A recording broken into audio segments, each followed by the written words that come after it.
Canole History. Agimat ng Kapre. Iiwanan ko sa iyo ang agimat na ito, kaibigan, dahil aking nararamdaman na isang dekada lang ang lilipas, merong maghahanap nito na taong karapat-dapat. Dito sa kagubatan na ito, dito siya pupunta upang maghanap ng tunay na kalinga. Inaasahan ko, kaibigan, na ang agimat na ito ay hindi mo pag-iintresan. Ibigay mo ito sa taong karapat-dapat. Walang problema doon, kaibigang Nole. Gagawin ko ang ipag-uutos mo. Isang dekada lang. Madali ako mag-antay at hindi ako naiinip. Mainam naman kung ganong, kaibigan. Ang agimat na ito ay sa akin din mismo nang galing. Sasamantalahin ko na ang pagkakataon. Habang nandito ako, ikaw na ang bahala at iiwan ko sa iyo to. Maraming salamat sa pagtitiwala sa akin, kaibigan. Makalipas ang 15 taon, merong dalawang mag-asawa ang pilit na hinihiwalay ng magulang sa kanila. Baron, anak. Patricia, aking manugang.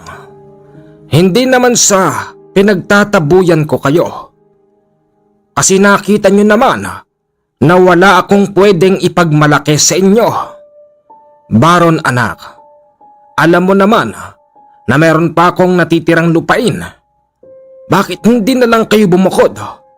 Hindi man lang ba kayo nahihiya minsan na kapag sinusubukan yung gumawa ng apo ko, naririnig ko yung ingay nyo? Itay naman bakit naman po ganoon? Pinapalis niyo po ba kaming dalawa rito ni Patricia? Hindi naman, Baron. Sinasabi ko lang ang dapat na makakabuti sa inyo. Itay, naintindihan ko po kayo. Saan po ba yung sinasabi nyo? Patricia, alam ni Baron kung saan yon. Baron, bumukod na kayo. Itay naman, ang layo-layo nun Ayoko dun. May mga kapre dun May aswang pa. Patricia, dito na lang tayo. Naniniwala ka sa ganon, Baron? Bakit naman hindi? Baron, anak. Kailangan nyo nang bumukod dahil ang bahay na to ay ibebenta ko na. Kaya naman pala, itay Gusto nyong ibenta para magkapera. Tapos anong gagawin nyo? Pupunta kayo ron sa bago nyong asawa? Tay naman, matanda na po kayo. Huwag na kayong mag-asawa. Baron, hindi mo ba naiintindihan? Hindi mo man lang ba ako iniisip? Matagal nang wala ang nanay mo. Maliit ka pa lang.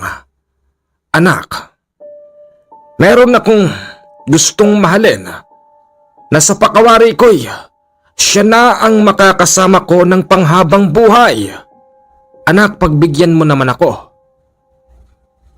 Tay, hindi ko naman po kayo hinahadlangan doon. Ang akin lang, bakit? Pati itong bahay natin ibibenta nyo para lang doon sa bagong babae na yun. Kung wala ba kayo neto, mamahalin ba kayo nun? Sige nga, itay. Anak, makinig ka sa akin. Kailangan din namin ng panimula. Huwag ka mag-alala. Pag nandun na kami at nandun na kayo, hindi na tayo mag-iisip pa ng para sa isa't isa kung kumain na ba tayo. Anak, kapag naibenta ko ito, papartihan ko kayong dalawa ni Patricia dahil ang lupain kong yon ay wala man lang kubo. Pumayag ka na, Baron? Sige na nga. Pumayag nga noon si Baron. Dahilan kung bakit agarang naibenta ang kanilang lumang bahay at medyo malawak na lupain. Pinartihan siya ng kanyang magulang at nagpagawa sila ng isang maliit na kubo kaya lang medyo may kalayuan. Kung lalakarin mo yun papunta sa baryo ay aabutin ka ng 1 oras. Makalipas ang 1 linggo na isaayos na ang bagong bahay ni Baron at ni Patricia at ikinatutuwa naman yun ng tatay ni Baron. Anak, sana'y dito na kayo makabuo ng pamilya. Walang problema dito. Nakita mo naman, wala kayong kapitbahay na magchichismis sa inyo. Tay, kung meron lang ibang opsyon na pwede kong bilhan ng lupa, huwag na rito. Nakakatakot naman dito. May kapre dito eh. May aswang pa. Hindi yun totoo, Baron. Walang ganun sa mundo. Manahimik ka, Patricia. Alam ko sinasabi ko. Ako nga mismo nakakita eh. Sa tanda akong to, 1 beses pa lang ako napunta rito at hindi na ako bumalik. Anak, good luck sa inyong dalawa ha. Sana'y mabigyan nyo na ako ng apo. At sana rin itay, mabigyan mo pa ako ng kapatid. Masama din ang loob ni Baron sa paghihiwalay nila ng kanyang ama.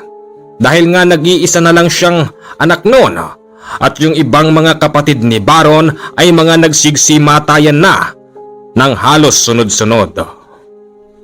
Sa unang gabi pa lang ng mag-asawa doon, agad na silang nagplano na gagawa sila ng apo ng matanda. Uy Baron, tara na.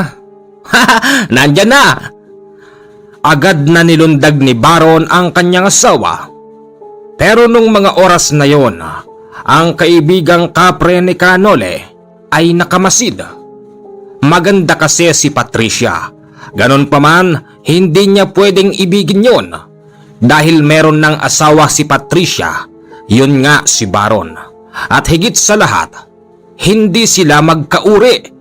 Kaya nga hindi siya pwedeng magmahal ng tao. Kaya lang naman nakamasid doon ang kaibigang kapre ni Canole dahil kanyang pinagmamasdan si Baron at pinakikiramdaman kung ito na ba ang nararapat sa medalyon na iniwan sa kanya ni Canole mahabang panahon na ang nakakaraan. Kasabay ng pagmamasid doon ng kapre, yung pag-ikot-ikot ng 2 lalaking nakahubad. Nakasuot naman sila ng pantalon, pero kapansin-pansin na yung mga itsura nila ay kakaiba. Halatang kumakain din sila ng hilaw na laman. Salbahe ang 2 to. Porke nakakita ng bagong tao, nag-iisip na ng kung ano-ano. Wika nung kapre.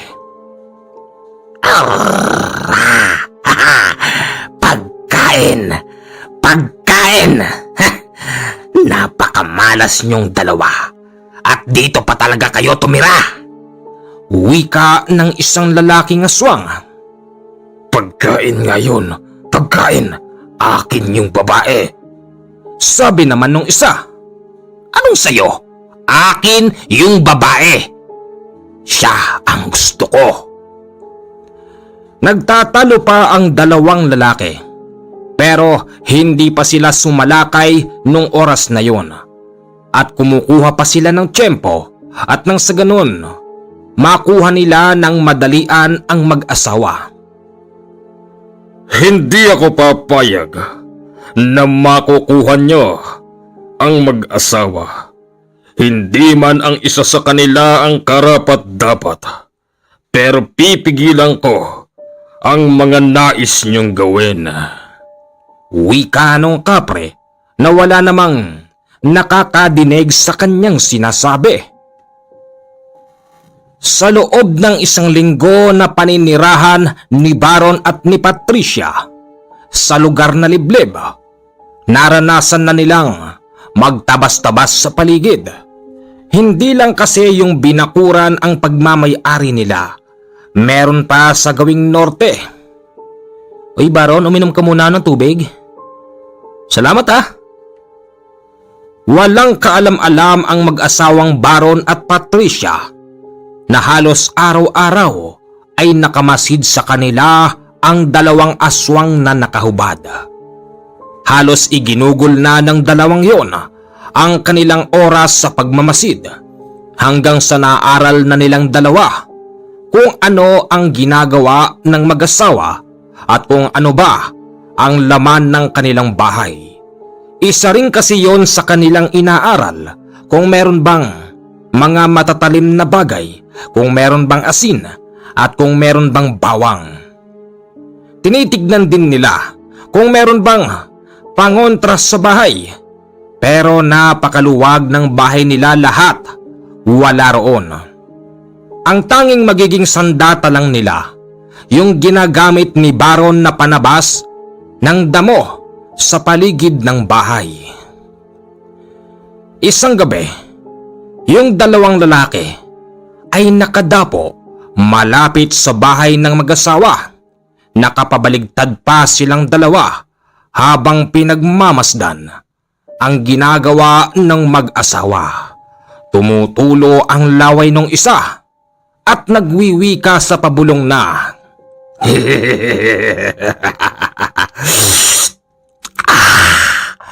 "Dalian mo, Baron. Ha! Ako naman, mamaya." Maya-maya pa, natapos na ang mag-asawa sa kanilang ginagawa. Lumabas noon si Baron at uminom ng tubig, pero nagulat siya dahil yung pintuan ng kanilang bahay ay biglang bumukas. Pumasok ang isang lalaking nakahubad at nagwika ng, "Pasensya ka na, Brad. Nagugutom na kami." Wika nun, "Nagugutom kayo? Meron pa kaming pagkain.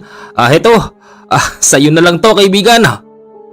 Hindi ka ba talaga nakakaintindi? Hindi ganyan ang kinakain namin. Teka, sandali. Pakitanggal mo naman yung maskara mo, Brad. Hindi mo naman ako kailangan na takutin eh. Sige na, at ibibigay ko sa iyo lahat ng gusto mo. Pagkain ba? Marami kaming bigas dito.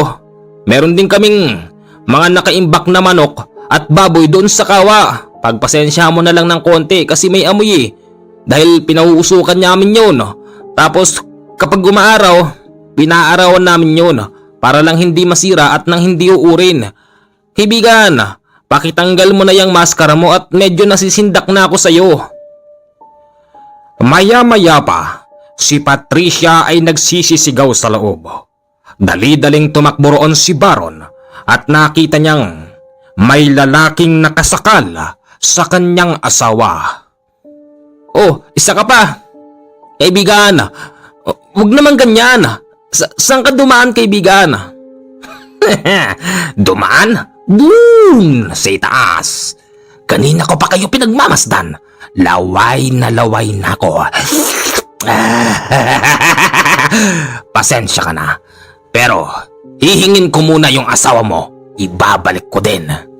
Sandali lang, kaibigan, wala namang ganyanan. Tao lang din kayo, di ba? Tsaka, alam ko naman na yung suot mo binili mo lang yan para takutin kami.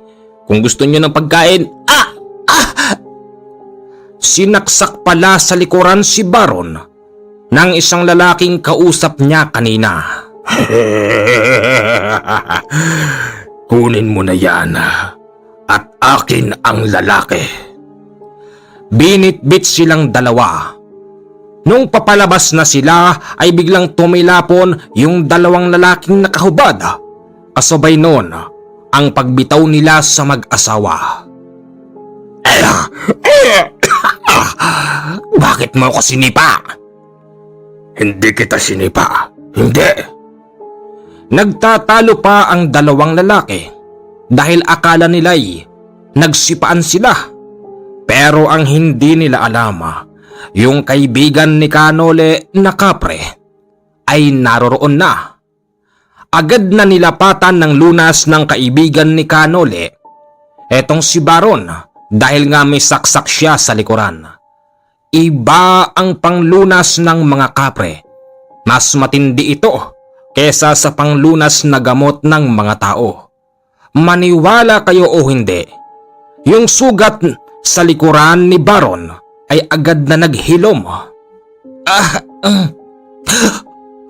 Sino ka? Huwag po! Huwag kang matakot sa akin. Hindi kita aanuhin. Ginamot ko lang ang sugat mo. Baron, ang laking tao niyan. Huwag kang matakot sa akin, Iha. Sa dalawang yon, dun kayo matakot at huwag sa akin. Itinuturo ng alaga ni Kanole ang dalawang lalaki. Dahilan kung bakit nagtatakbo yung mag-asawa sa loob at isinarado yung pintuan.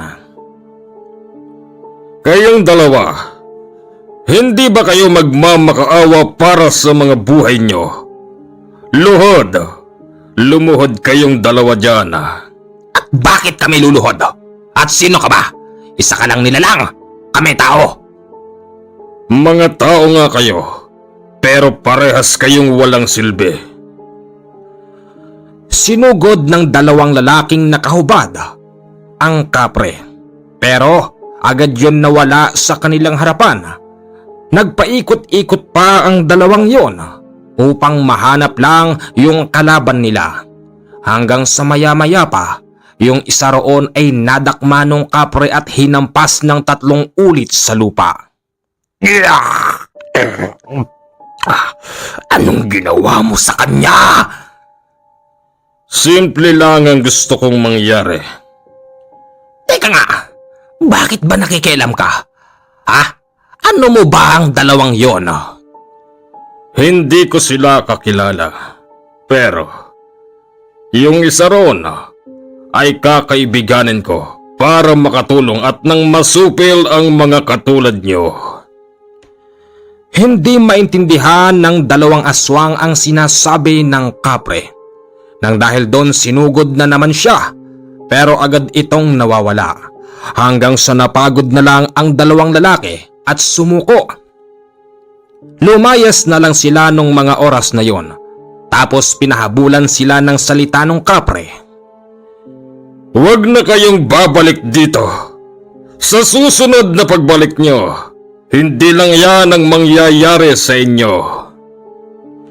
Maya-maya pa, si Baron at Patricia ay lumabas. Bitbit ni Baron ang kanyang gulok. Pero hindi niya naman hinataw yung kapreng tumulong sa kanila. Kaibigan? Bakit mo to ginagawa? Inutusan ka ba ng tatay ko? Siya ba ang nagsabing bantayan mo kami? Hindi ba lupa ito ng tatay ko? Kilala mo ba siya? At sino namang hindi makakakilala sa tatay mo? Kilala ko siya, pero hindi niya ako kilala. At higit sa lahat, wala kaming pinag-usapan patungkol sa inyo. Kaya ko lang ito ginagawa dahil ito na ang takdang panahon na sinasabi sa akin ng aking kaibigan na si Nole. Nole? Hindi ko ho siya kilala. Saka, anong ibig sabihin yung ito na yung panahon? Ano yun? Iho, bagamat hindi ka pa naniniwala, pero ito ang totoo. Ikaw ang napipisil ng agimat na iniwan sa akin ni Kanole. Agimat? Bertud? Ganon? Tama ang sinabi mo. Kaya't sa ayaw at sa gusto mo isusuot mo ito bilang proteksyon yun na rin ng asawa mo. Ito ba? Wala namang kwenta to eh. Tinapon ni Baron ang ibinigay sa kanya. Pagkatapos noon nagpasalamat siya sa kapre at nagsabing matutulog na sila. Agad na dinampot ng kapre yung agimat na itinapon ni Baron at sinabing, Kaunting panahon pa. Panahon na ang magsasabi sa iyo na kailangan mo ito. Sa loob ng 1 linggo, hindi nagparamdam yung dalawang lalaki. Tapos ang mag-asawa'y umuwi muna sa bahay ng napangasawa ng kanyang ama. Baron anak, ano nangyari sa inyo doon? Bakit may mga dala kayong gamit? Itay, yun na nga bang sinasabi ko eh. Yung lupa nyo ron, may kapre, may aswang. Sinalakay nga kami ng aswang eh. Hindi ba, Patricia? Opo, Itay. Totoo po yun. Gusto nila kaming kainin. Binutas nga yung bubong eh. Kung totoo yan, bakit nandito pa kayo? Itay naman pinagtatabuyan mo ba kami? Yan na nga bang sinasabi ko eh. Yang matandang yan ang dahilan kung bakit nagbago na yung isip nyo. Ang ibig kong sabihin anak, kung totoo yung sinasabi nyo, bakit buhay pa kayo? Di sana'y kinain na kayo ng mga yon. Kung ano-anong sinasabi mo, ibaba mo nga yung kami mo, tatampanin ko yan. Akala ko naman kasi Itay, kung ano yung sinasabi nyo. Hindi yan. Huwag mong dinuduro yung bago kong asawa. Malilintikan ka sa akin, Baron. Totoo ba? May kapret aswang doon? Totoo nga ho, Itay. Tinangka nga kaming dalawa ni Patricia na dalin eh. Tapos? Ewan ko ba kung kaibigan nyo ba yung nagtanggol sa amin. Pero sabi niya hindi raw eh. Sino ba kasi yun? May malaking mama ron. Baho nung tabako niya, Tay. Kapre, Baron. Alam ko namang nakita mo talaga ang mga nakatira doon. Anak, hindi ko naman kayo pinapahamak. Sadyang wala lang tayong pagpipilian. At sa tagal ko nang nagbabalik-balik doon, hindi ko rin naman lubos maisip na yung mga nakatirang aswang doon ay gagalawin kayo. Ang iniisip ko kasi, baka alam nilang anak ko kayong dalawa. Baka hindi nila kayo anuhin. Saka sa pagkakaalam ko, ang mga aswang na nakatira doon mga hindi kumakain ng tao. Itay, kahit anong sabihin nyo, hindi na kami babalik doon. Paano yung bahay doon? Ibenta nyo na lang kung gusto nyo. Yung lupa, bumili kayo ng gusto nyo. Ganun na nga ho, Itay. Ganun na po ang gagawin namin. Makalipas pa ang ilang mga araw ay bumalik ang mag-asawa roon. Araw na araw yon, kaya wala silang pinangangambahan. Nagbibiruan pa si Baron at si Patricia. Patricia, mauna ka na. Iihi lang ako. Uy Baron, sabay na tayo. Natatakot ako. Walang aswang ngayon. Araw na araw. Hindi sasalakay ang mga yon. At pasensya na sila. Ibebenta na natin yung lupa at bahay natin dyan. Kahit na kailan lang tayo dyan. Sandali lang, ihi lang ako dito. Nang umihi si Baron, tapos nilingon niya si Patricia, bakit bigla na lang itong nawala? Naihian pa nga ni Baron ang kanyang salawal dahil sa pagmamadaling hanapin si Patricia. Patricia, huwag ka nabibiro ng ganyan. Hindi maganda yan. Nasaan ka? Patricia! Kahit na anong hanap ni Baron ay hindi niya makita ang kanyang asawa. Maya-maya lang, may lalaking nakahubad na naglalakad sa kanyang daraanan. Kamusta ka na? Hinahanap mo ba ang asawa mo? Wala na siya. Kinain na namin. Akala mo siguro nakalimutan ka na namin? Hindi pwede yun. Hindi pwede. Tumatak na sa amin ang sarap ng laman mo. Anong gagawin mo ngayon? Ha? Nasaan ang asawa ko? Anong kinain? Hindi ako naniniwala. Ilabas niyo ang asawa ko. Maya-maya lang si Patricia ay nilalabas mula sa kasukalan. Bitbit ito ng isa pang lalaking nakahubad at walang malay. Patricia? Patricia! Wala siyang malay. Ako ang kakain sa kanya. Wika nung lalaking nakahubad na may bitbit kay Patricia. Kung gusto mo siyang kunin, pwes, susunod ka sa gusto ko. Ang bahay namin, hindi namang kalayuan dito. Yon ay baryo ng aswang. Dadaling ko roon ang asawa mo. Sumunod ka kung gusto mo.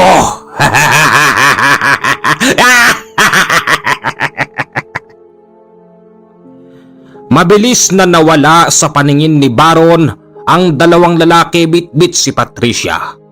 Napaluhod na lang siya nung mga oras na yon. Patricia!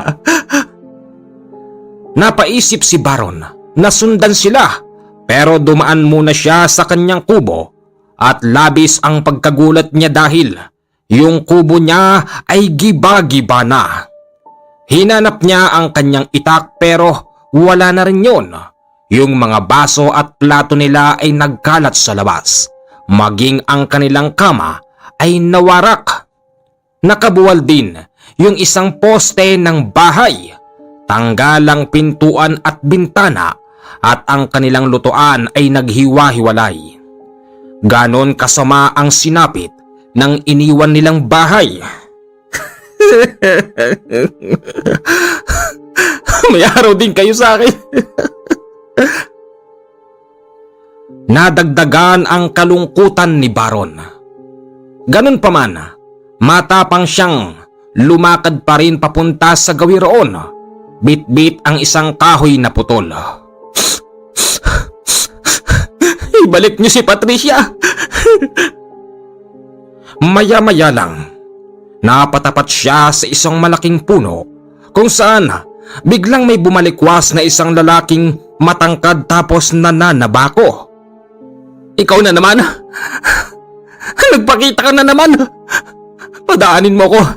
Susundan ko yung asawa ko. Hindi sila rito dumaan. Dito. Dito ba? Sige. Sandali lang, Baron. Kung nakinig ka sa akin, hindi sana nila nakuha yung asawa mo. Ano ba talagang kailangan mo sa akin? Kunin mo ito. Makakatulong ito sa'yo. Hindi lang ako ang nagsasabi na ikaw ang karapat-dapat. Maging ang mga naninirahang nilalang dito. Alam nilang ikaw ang napipisil ng agimat. Kunin mo na ito, Baron. Huwag kang mag-alala. Tutulungan ka namin kung paano mo siya pagaganahin. At higit sa lahat, kapag hindi mo ito kinuha, hindi ka na rin makakabalik na buhay. Dahil pagpepiestahan ng mga nakatira dyan ng laman mo. Tinanggap ngayon ni Baron, pero napakasama ng kanyang loob. Ang hindi niya nalalaman, hindi pwedeng ganon. Tamang siya nga ang napipisil ng agimat. Pero kailangan buka lang kanyang kalooban kapag tinanggap niya yon. Bitbit ni Baron yung isang pinagputulan ng kahoy habang nagsasama ang kanyang luha at laway. Nang ito ay umiiyak. May babalik din kita, Patricia. Sinisigurado ko yan. Maya-maya lang, napansin ni Baron na parabang mas lalong dumidilim yung kagubatan na kanyang tinatahak. At naisip niya ang paalala sa kanya ng kanyang ama na yung gawin na yon ay hindi napapasok ng sikat ng araw at dito mo rin makikita ang lahat ng klase ng mga nakakatakot na nilalang. Ito na kaya yon? Wala pa ring pagpatid ang bagsak ng luha ni Baron hanggang sa nandoon na siya sa kaloob-looban at napansin niyang parabang pababa na yung lugar. Napadaos-dos pa nga noon si Baron at tumama siya sa isang puno. Kung hindi siya nakalawit ng puno, tiyak na dere-derecho siyang mahuhulog sa bangin.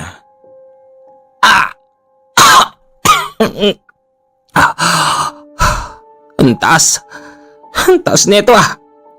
Wika ni Baron habang nakatitig siya sa ibaba. Maya-maya lang, sa sinandalan niyang puno ay may humawak sa kanya. Nagulat si Baron dahil napakapangit ng mukha noon. Nang dahil dito, umakma siyang aalis pero dinampot siya ng 2 taong ganon. "Saan niyo ako dadalhin? Bitawan niyo ako sinabi!" Hindi ka pwedeng umalis. Dito ang daan. Nang bitbitin siya ng 2 yon, hinagis siya papaitaas at pinagtulong-tulungan siyang saluhin ng mga nakatira doon. Maya-maya lang, si Baron ay nasa itaas na ng puno at sinamahan siya ng mga taong maliliit na kumuha sa kanya. Huwag kang matakot sa amin. Ituturo lang namin sa iyo ang daan. Nakikita mo ba yon? Yun ang pupuntahan mo. Bakit ba ang bait niyo sa akin? Kilala niyo ba ako? Hindi ka namin kilala. Pero, tangan-tangan mo. Yang kwintas na yan Kung hindi ako nagkakamali, yan ang iniwan ng albularyong napadalo dito. Mabang panahon na ang nakakaraan Napansin ni Baron, bakit parang lahat ng nilalang na kanyang madadaanan ay nagiging mabait? Dahil nga ba yon sa suot niyang kwintas? Matapos ituro sa kanya yung baryong kanyang pupuntahan kung nasaan dinala si Patricia, agad-agad ay dinakma siya ng malaking ibon. Akala nga ni Baron, kakainin siya noon. Hindi ba ganun talaga? Pag ang isang malaking ibon ay nangdagit ng isda sa dagat, ginagawa itong pagkain ng kanyang mga anak. Pero nagkamali siya ng akala dahil ibinagsak siya noon malapit sa mga kubo. Taas naman ng pinagbagsakan sa akin noon. Yung pagdating ni Baron ay nagsilbing alarma sa mga naninirahan doon. Akala niya ng una ay walang katao-tao, pero ang totoo, mga nagtatago lang pala sila sa itaas ng puno at yung iba'y nakalubog ang katawan sa lupa habang nakasilip sa kanya. Lumakad si Baron papasok sa mga kubo at sinisigaw yung pangalan na, "Patricia! Nandito ka ba?" Walang lumalabas na tao. Maya-maya pa napalingon siya sa bandang kaliwa at nakita niya roon si Patricia na nakagapos. Wala itong malay at meron pang busal ang bunganga tapos merong piring ang mga mata. Labis ang galit ni Baron. Hindi nga pinatay si Patricia pero mukhang pinahirapan. Agad niya itong kinalagan. At nang binuhat niya yung asawa niya, akmang itatakbo niya na ito nang biglang, "Saan ka pupunta?" Sabi ko na nga ba, matapang kang susunod dito. Tamang-tama ang pagkakataon. Alam mo bang, meron kaming idadaos na kasiyahan mamayang gabi. At kayong dalawa, ang aming pagkain. Akala naman siguro ng lalaking yon ay matatakot niya si Baron, pero nagkakamali siya.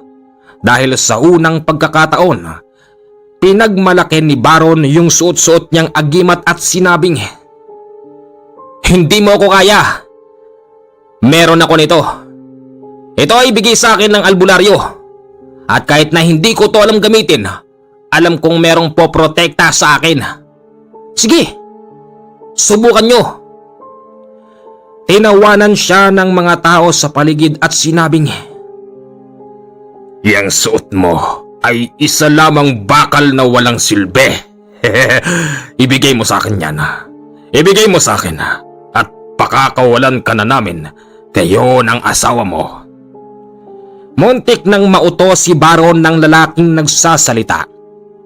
Naisip niya, ito lang ang kapalit ng kanilang kalayaan. Kung iisipin mo kasi, parang napakadaling gawin at kaya mong isubasta ang bagay na hawak mo. Pero hindi Naalala na lang ni Baron na kapag suot niya yun, ay maraming nilalang sa gubat na yon na nagiging mabait sa kanya. puwera na lang sa mga aswang sa kanyang paligid ngayon.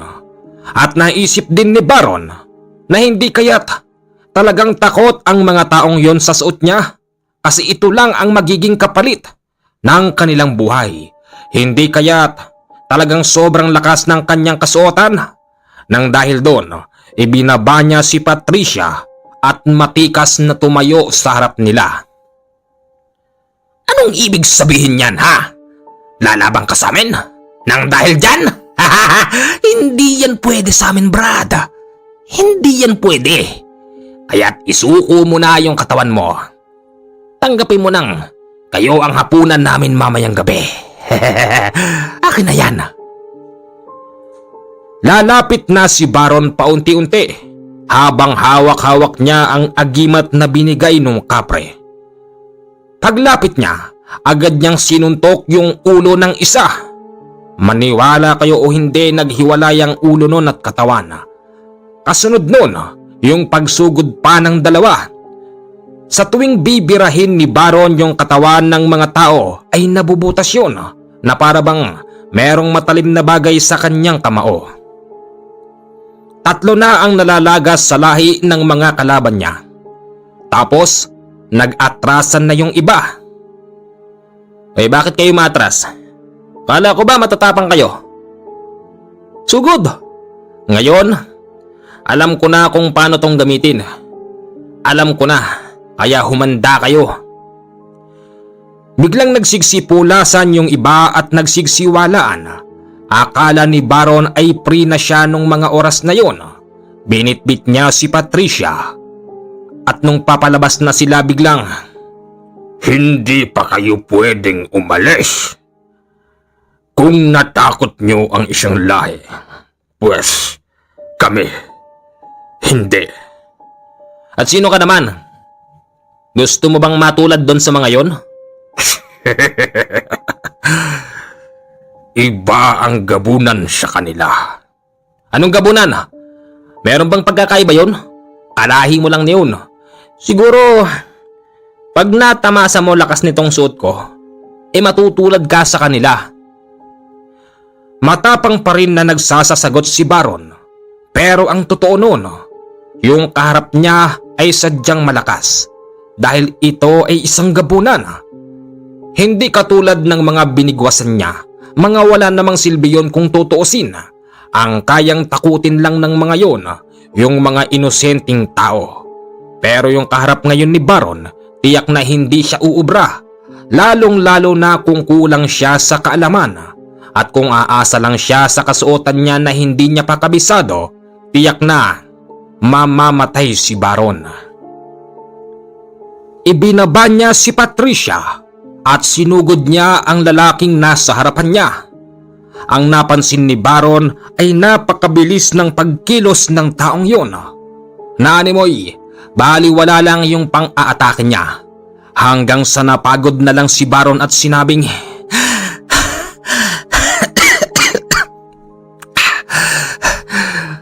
Hindi ako titigil hanggat hindi kita napapatay. Ganun ba? Bakit hindi mo gawin? Pinipikon pa nun si Baron at pumulot siya ng isang putol na kahoy. Hinampas niya yun sa lalaki pero hindi ito tinablan. May langgam. May langgam. Naisip niya bandang huli na wala na siyang laban.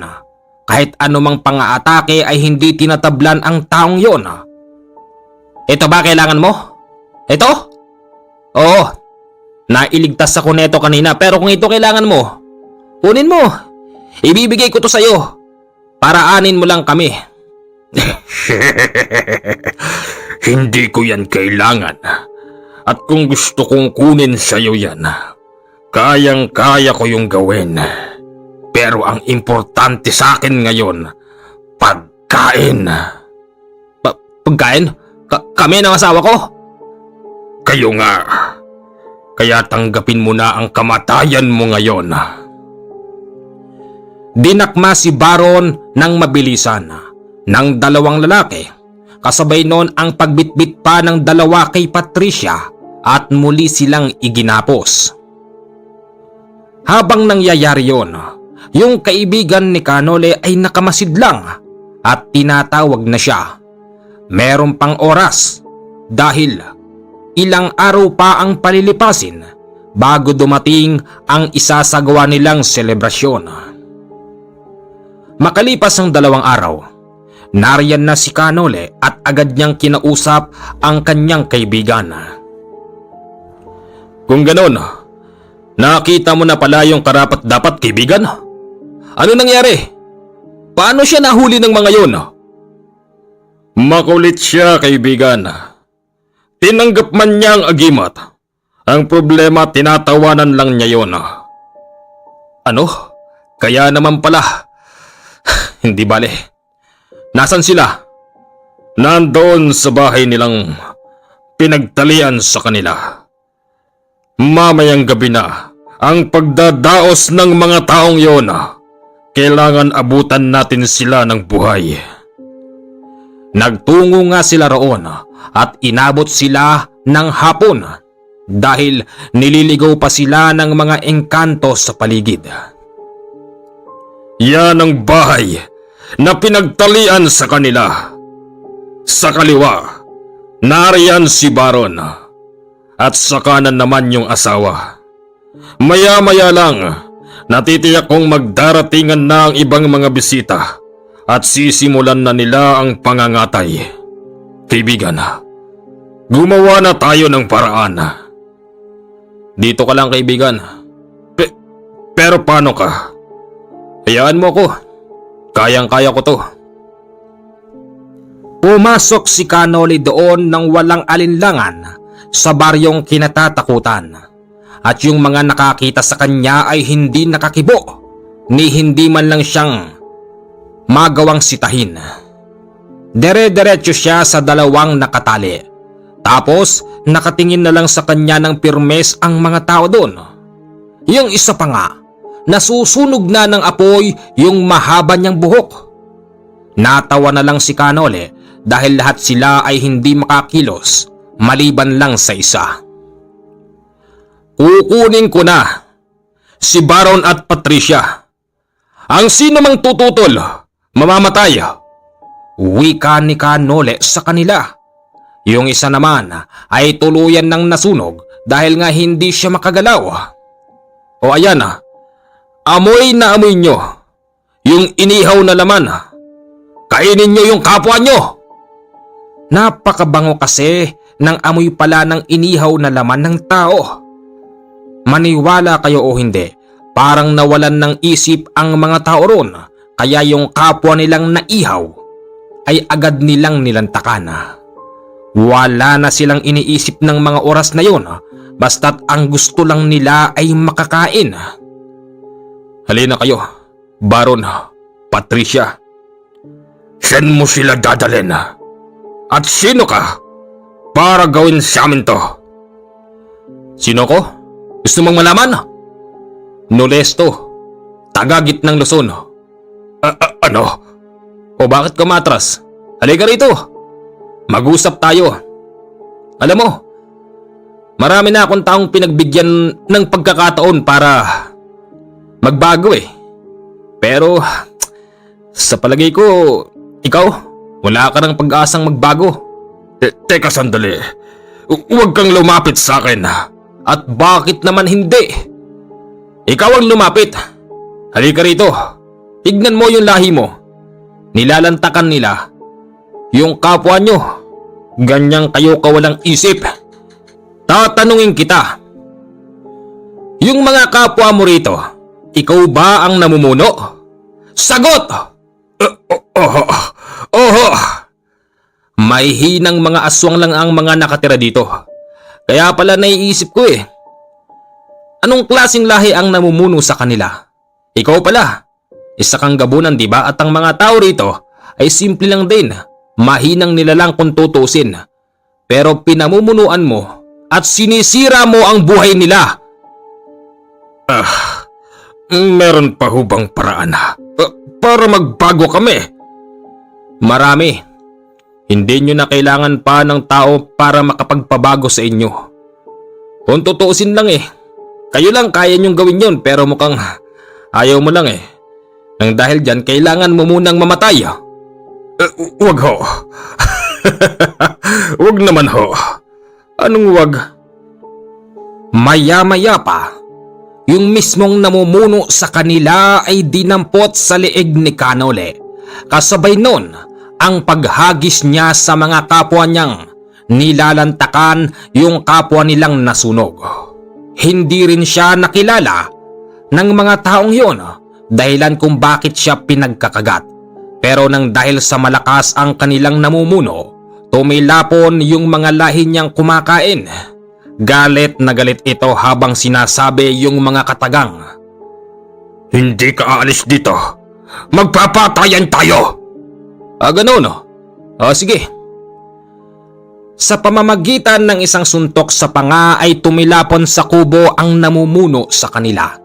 Kasabay nun, ang pagtugis sa kanya ng mga tao doon na animoy meron silang sariling galit sa kanilang pinuno. Pagkakataon na namin to! Sigaw noon. Anong nangyayari? Bakit? May galit ba kayo sa inyong pinuno? Meron! Malaki! Pinipilit niya kaming kumain ng sariwang laman. Binabalaan kita. Umalis ka na, bitbitin mo yung dalawang yan. Mamaya lang, darating na yung mga kalahin niyang gabunan. Lumayas ka na! Ganun ba? Mag-iingat kayo. Baka mapano kayo. Huwag mo kaming alalahanin. Mga aswang kami. Handa na rin kaming mawala sa mundo. Ganun ba? Kawawa naman kayo. Huwag kayong mag-alala. Bukas na bukas. Huwag ka na nga bumalik! Hindi ka namin kailangan. Magbabago kami kapag ginusto namin.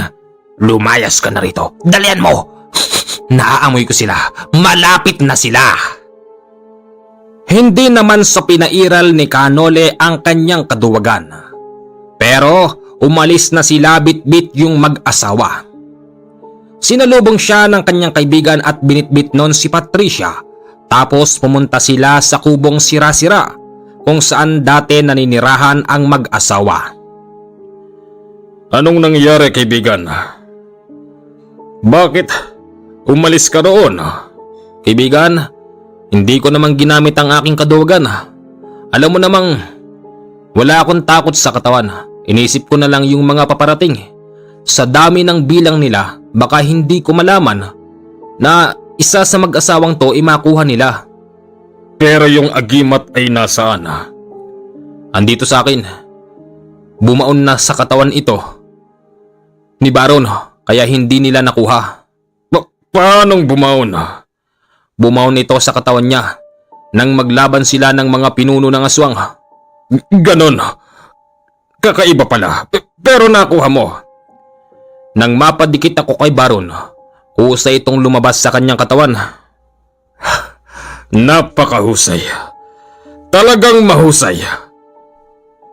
Maya-maya lang ay nagising na ang mag-asawa. Tumambad sa kanya yung mukha ni Canole at sinabing, "Sino ho kayo?" "Oh, eto pa rin yung kapre. Sino ho ba talaga kayo? Bakit ba nagkakaganito ang buhay namin? Nang dahil ba sa inyo?" "Kumalma ka lang, Baron. Ako si Nole." "Oh, ikaw yung sinasabi ng kapreng to. Nang dahil sa inyo, nagiging ganito buhay namin eh." Baron, makinig ka sa akin. Tumingin ka sa mga mata ko. Ikaw ang napipisel ng agimat. Kung hindi dahil sa kanya, baka malamang matagal na kayong patay. Baron, sa ayaw at sa gusto mo, tatanggapin mo ito. Ano yan? Yan na naman. Binaon muli ni Canole sa katawan ni Baron ang agimat.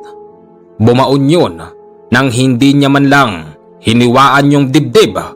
Wala ring lumabas na dugo pero kitang-kita ni Baron nang nakabaon na ito sa kanyang katawan at unti-unting nilulukuban ng sarili niyang laman yung nakabaon sa kanya na agimat. Magmula ngayon, Baron, magiging kaisa ka sa aking mga kapanalig. Sa ayaw at gusto mo, ha? aayon din ang panahon na matatanggap mo na ikaw ay magiging isang albularyo, Baron.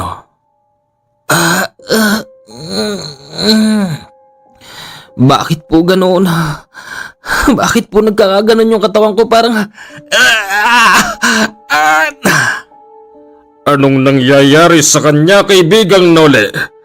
Bakit yung mga ugat niya sa katawan ay nanggagalaite sa galit? Yan ang proseso. Kung naibaon man ito sa katawan niya habang wala ako, hindi pa yun ang tunay.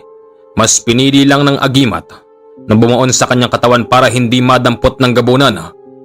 Ako pa rin ang siyang tamang tao na magbabaon sa kanya nito. At ngayon lalasapin na ng kanyang katawan ang pagiging tunay na isang albularyo. Kayo ho pala yung Nole. O iha, ako ngayon. Kamusta ka na? Yung karamdaman mo? Medyo masakit po. Huwag ka maglala. Kapag tuluyan ng nagising ang asawa mo, ikaw mismo ang una niyang magiging pasyente. Talaga po? Alam nyo, gustong gusto ko rin pong maging ganyan. Kaya lang mukhang hindi po ako ang karapat-dapat.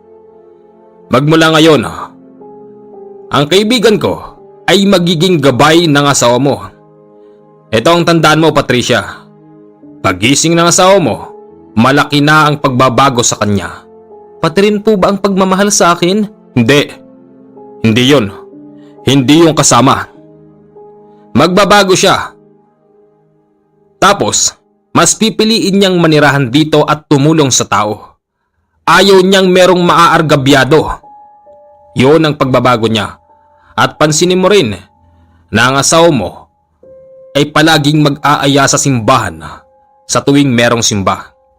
Yan ang kanyang pagbabago, Patricia, at sana ikatawa mo. Dahil magmula ngayon, si Baron ay magiging kapanalig ko na rin. Tama yun! At ako naman ang magiging gabay ni Baron. Maya-maya lang dumating yung tatay ni Baron. May kasama itong dalawang lalaki na merong hawak na baril. Mukhang pamaril yata ng ibon yung hawak nila.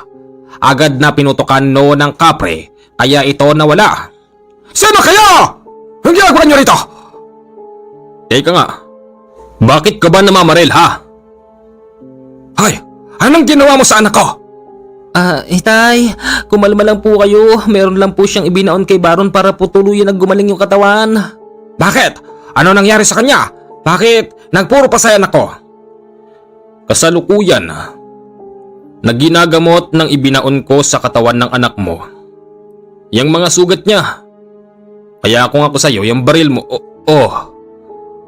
itinutok kay Kanole yung mga baril sa leeg at sa ulo. Tapos sumenyas ang matanda na putukan na. Pagkalabit ng gatilyo, maniwala kayo o hindi, ayaw pumutok.